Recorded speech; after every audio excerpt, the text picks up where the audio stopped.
Messie, ici-bas sur cette terre, jamais, mais alors à grand jamais, personne ne contesta la plénitude de son humanité, la réalité effective de ce que ce fut un homme simple et ordinaire, comme dit Philippiens chapitre 2, verset 7. Personne. Absolument personne.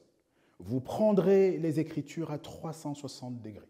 Je vous mets au défi de trouver un seul contemporain du véritable Christ qui ait seulement commencé, initié le début du commencement de la remise en question de son humanité. Vous n'en trouverez point.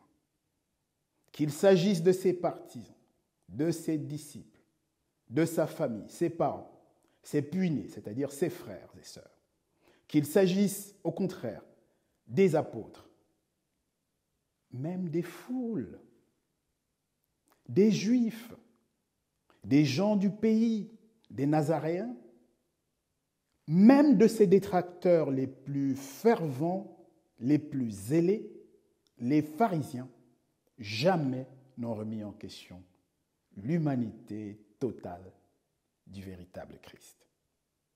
Même pas Satan n'a remis en question la réalité de cette humanité parfaitement ordinaire. On peut le voir dans Luc chapitre 4, notamment les versets 3, 6 et 9, y compris 13. On constate que la cible de Satan, c'est de s'attaquer, de le faire douter du fait qu'il est fils de Dieu. Si tu es fils de Dieu, dira-t-il, pour attaquer au verset 3 et au verset 9 de Luc chapitre 4. Et au verset 6 de Luc 4, le serpent ancien va l'attaquer en tant qu'un être humain, en lui promettant la gloire, ses flatteries, ses vanités devant lesquelles, sans même attendre le 1 millième ou le 1 milliardième, la plupart des membres du clergé ont succombé. Il lui offra la gloire, si tant est qu'il se prosternait devant lui. Et là, le Fils de l'homme a résisté. L'expression Fils de l'homme n'est pas une expression réservée au Messie. Loin s'en faut. La preuve, vous prendrez Ézéchiel chapitre 11, verset 4, Ézéchiel 27, verset 2, ou encore le psaume 62, verset 10, explicitement, vous y verrez que les Écritures emploient l'expression Fils de l'homme pour parler d'Ézéchiel, pour parler des hommes en général, et j'en passe. Ce n'est pas le sujet d'aujourd'hui, mais c'est le thème d'une autre masterclass que vous nous feriez éventuellement l'honneur de bien vouloir demander. Pour l'instant donc, il s'agit simplement d'affirmer que, par exemple, les gens de la foule tenaient le véritable Christ pour ce qu'il a été, pour ce qu'il est, c'est-à-dire un fils d'homme, fils de David. On le voit notamment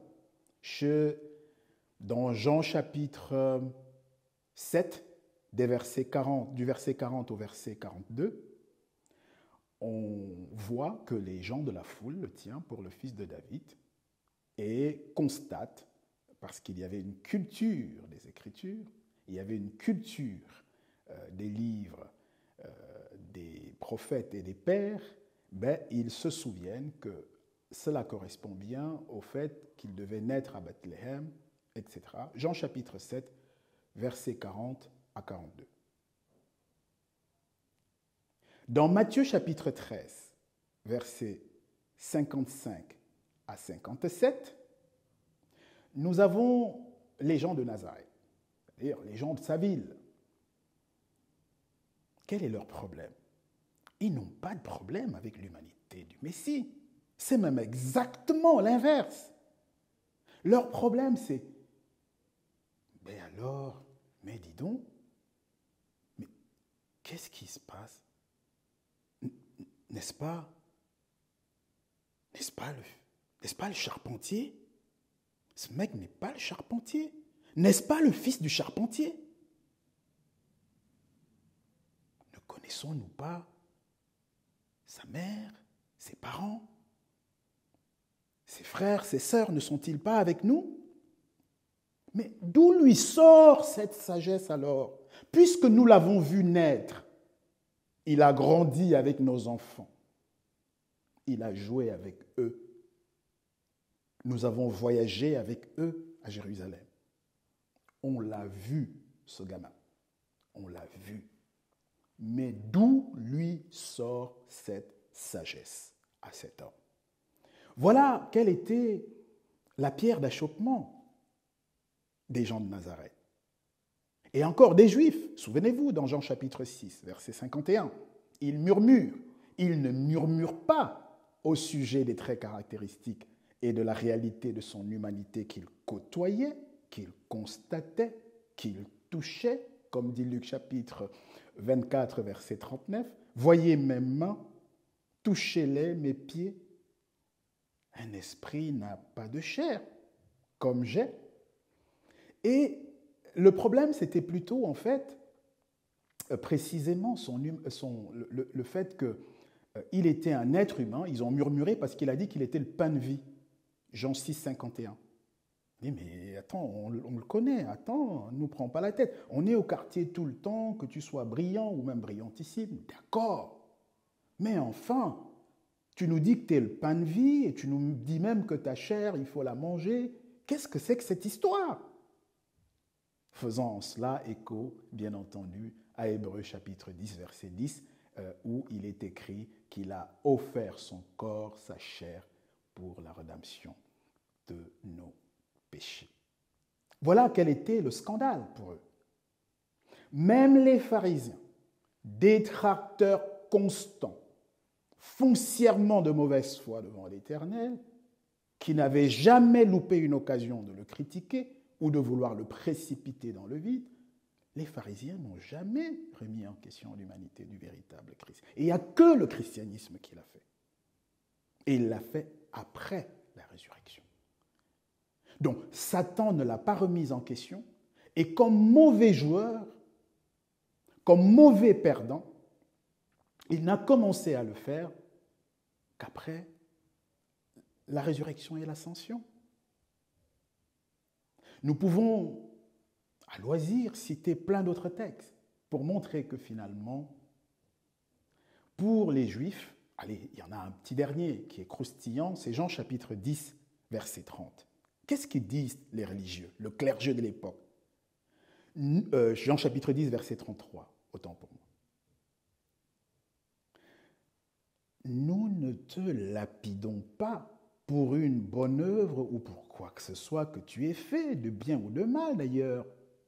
Nous te lapidons, cher Jésus, parce que, étant un homme, tu te prends pour Dieu. Jean chapitre 10, verset 33. Voilà ce que disent de lui les religieux, et voilà pourquoi ils le persécutent. À vrai dire, aussi du ciel, les vieillards ont constaté ce que nous disons. Cette humanité, dans Apocalypse chapitre 5, verset 5, puisqu'il l'appelle le rejeton de David, en disant que c'est à ce titre qu'il est le lion de la tribu de Juda. Et pour cause, comment être lion de la tribu de Juda, sans même charnellement appartenir à Juda, alors que la royauté est avant tout exclusivement affaire de sang. Pour être qualifié à être lion de Juda, encore faut-il être membre de la famille royale, être membre de Juda, puisque, comme vous le savez très bien, la royauté a été exclusivement dévolue à la tribu de Juda de façon monopolistique. Nous le lisons d'ailleurs dans 1 Chronique chapitre 28, verset 4 et dans une pléthore d'autres textes. Donc le Jésus-Christ du christianisme qui n'a eu aucun père biologique terrestre n'a donc pas pu avoir un descendant de David ou un membre de la tribu de Juda, pour qu'on puisse prétendre qu'il serait le lion de la tribu de Juda, on marche sur la tête. C'est réellement n'importe quoi. Mais continuons. La question de l'humanité du véritable Christ ne s'est donc pas posée du temps du vivant, des jours terrestres de son existence ici sur la terre jusqu'à sa résurrection, parce que les gens le voyaient, parce qu'ils le côtoyaient, parce qu'ils le touchaient, parce qu'ils mangeaient ensemble, parce qu'ils le voyaient, quoi. Ce n'était pas une question. La question a commencé à se poser lorsque Satan, mauvais perdant, voyant qu'il avait à Golgotha réellement essuyé une défaite monumentale, qu'il avait reçu une raclée, alors il a commencé à diffuser sa mauvaise haleine en questionnant l'humanité du véritable Christ. Après sa défaite, après la victoire du véritable Christ. Et cela se passe dès le vivant des apôtres. Nous en trouvons trace. Ou, par exemple, si vous prenez des expressions comme faux frère chez Jean, notamment à Jean chapitre 2, les versets 18, le verset 29 et même le verset 26. Il parle des faux frères qui étaient parmi eux, qui assistaient à leurs agapes, mais qui n'étaient pas réellement des leurs. Mais Paul enfonce le clou. Il parle de faux frères. Il en parle dans Galates chapitre 2, les versets 4 et 5, auxquels il dit qu'ils ont résisté. Il en parle, il dit dans Philippiens 3, verset 2, et là il n'y va pas du dos de la cuillère, il dit que ce sont des chiens, des mauvais circoncis, des faux, des mauvais ouvriers, des faux circoncis. Philippiens chapitre 3, verset 2. Il les appelle encore des loups cruels. C'est dans Actes chapitre 20, le verset 29 et le verset 30. Il explique d'ailleurs qu'ils viendront en force, puisqu'il leur avait résisté de son vivant. Il explique qu'ils viendront après lui pour prêcher un autre évangile. Et autant vous dire qu'avec l'évangile chrétien, nous sommes exactement dans cet autre évangile qu'a annoncé Paul dans Actes chapitre 20, verset 29 à verset 30, pour nous en avertir, pour nous en prémunir. Il en parle également dans 2 Timothée chapitre 4, les versets 3 et 4.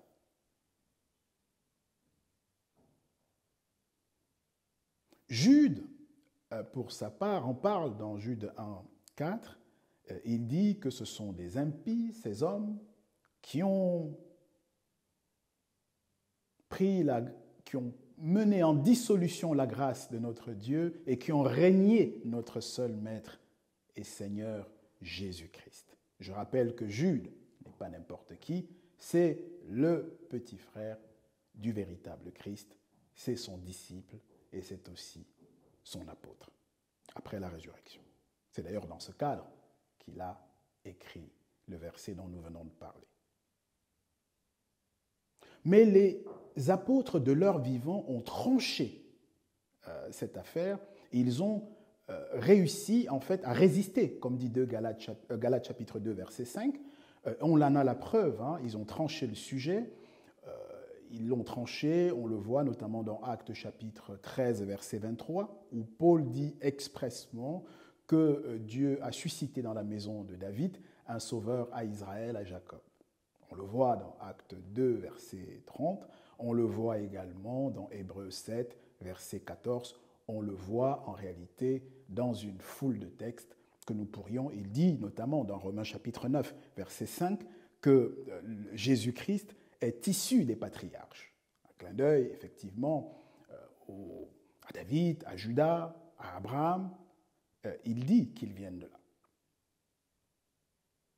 Donc les apôtres de leur vivant ont tranché cette question qui est l'objet du dénominateur commun de tous les courants chrétiens qui persistent à infester l'humanité, avec un Jésus-Christ qui est un faux, qui est un fake, et en tout cas qui est parfaitement contraire à celui des apôtres. C'est seulement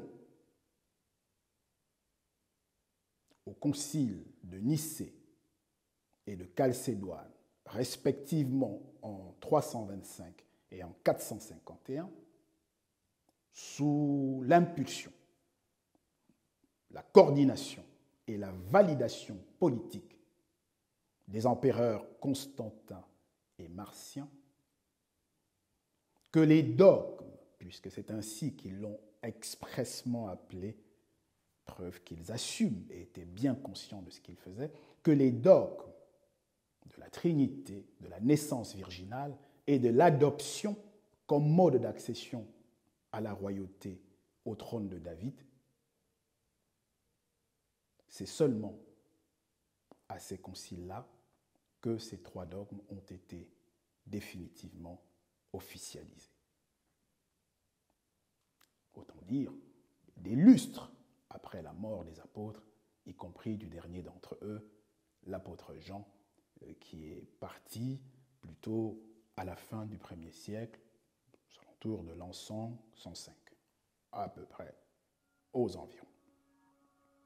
Pour que personne ne nous accoste avec des débats de date.